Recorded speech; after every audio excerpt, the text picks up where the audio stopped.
kindness can't be replaced. In the middle of the wide, golden savanna, there lived a lion named Luma. He was strong, he was brave, but most of all he was kind. Every morning when the sun peeked over the tall grass, Luma would wake up and stretch his paws. His fur, the color of sun-warmed honey, would glisten as he shook himself awake. Then he'd leave his cozy den to greet the day. Unlike other lions who stalked and snarled, Luma never chased gazelles or made other animals cower before him. He didn't believe in scaring everyone around him. Instead, he believed in being friendly. One day, Luma met an old monkey called Coco swinging through the trees. Now, most lions wouldn't think twice about eating a monkey, but Luma didn't. "Good morning, Coco," he rumbled. "How are you?" "Oh, just swinging my tail away," Coco replied with a smile.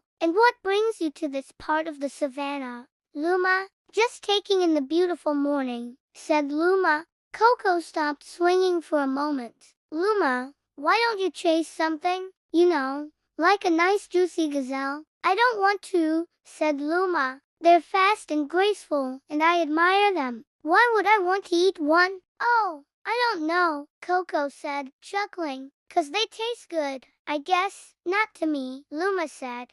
"Being a lion doesn't mean you have to act like one. You can be kind even if you're a fierce hunter." Now, Coco couldn't understand this. How could someone not eat meat? But he admired Luma's gentle spirit, so instead of arguing, he simply nodded and went back to swinging through the trees. As Luma continued his walk, he came across a watering hole. A herd of zebras were drinking, their stripes shimmering in the sunlight like 1,000 tiny mirrors. Luma sat down by the watering hole and watched them. A young zebra named Zane dipped his head to drink. Suddenly, a crocodile snapped its jaws at him. Zane screamed and tried to back away, but the croc was quick and grabbed him by the leg. "Help!"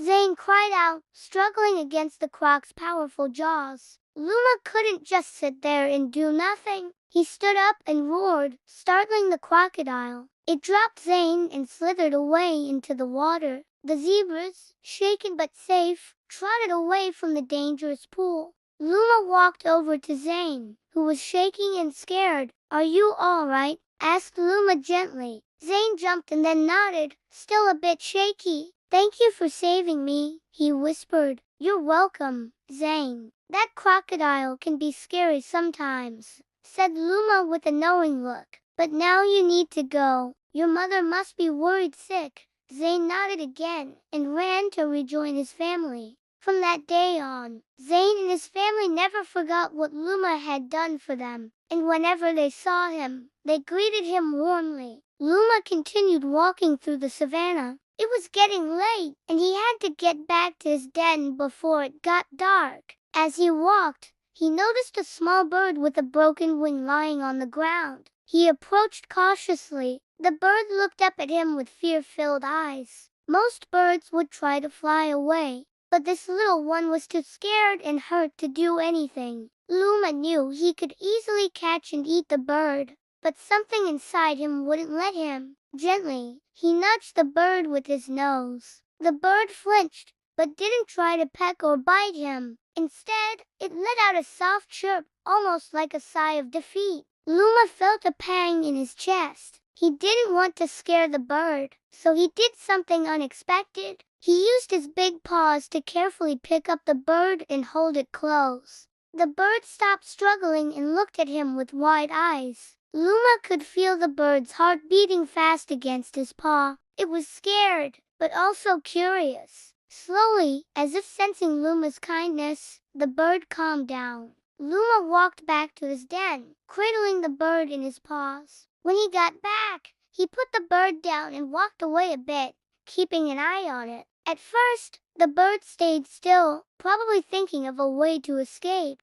But when it realized Luma wasn't going to hurt it, it hopped closer to him. Luma didn't know what to do. He wasn't sure if he should eat the bird or let it go. He decided to wait and see what the bird did. If it tried to fly away, he wouldn't stop it. But if it stayed, maybe he could help. The next morning, Luma woke up and walked out of the den. To his surprise, the bird was gone. At first, he felt a twinge of disappointment, but then he heard a loud squawk and saw the bird perched on a nearby tree, looking at him with bright eyes. Then it did something incredible. It flew down and landed on Luma's head, nuzzling his ears with its beak. Luma was stunned. He couldn't believe the bird trusted him enough to come back. From that day on, the bird, which Luma named Charlie, became his companion. They would spend their days together. Charlie perched on Luma's back as they walked the savanna. Other animals started to notice the unusual pair, a fierce lion and a small bird, walking together peacefully. At first, they were confused, but as time passed,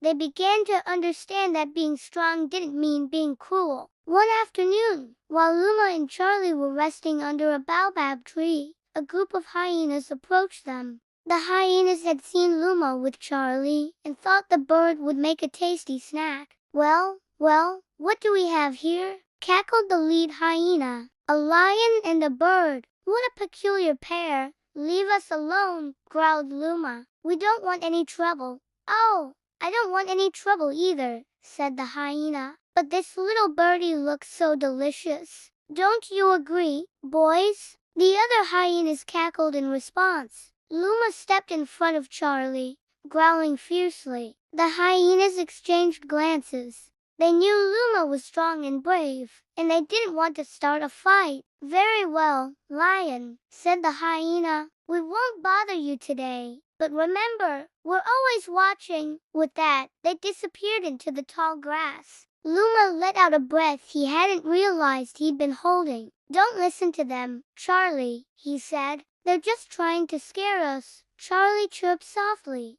nuzzling against Luma's ear. Luma continued to walk through the savanna, keeping a sharp eye out for danger. Even though the hyenas had retreated, he knew they wouldn't give up easily. As the sun began to set, painting the sky in hues of orange and purple, Luma and Charlie finally reached their den. Safe inside, Luma curled up beside Charlie, feeling a deep sense of contentment. Despite the challenges they faced, Luma knew he couldn't imagine his life without Charlie. Their friendship had become an integral part of who he was. In the end, it was Luma's unwavering kindness that truly set him apart. It was a quality that no one could take away from him, and that made him the most remarkable lion on the savanna. As the years went by, stories of Luma's extraordinary acts of kindness spread far and wide. Animals from all over came to seek his wisdom and comfort, making him a beloved figure in the animal kingdom. Even the hyenas, after many failed attempts to intimidate Luma, eventually came to respect him.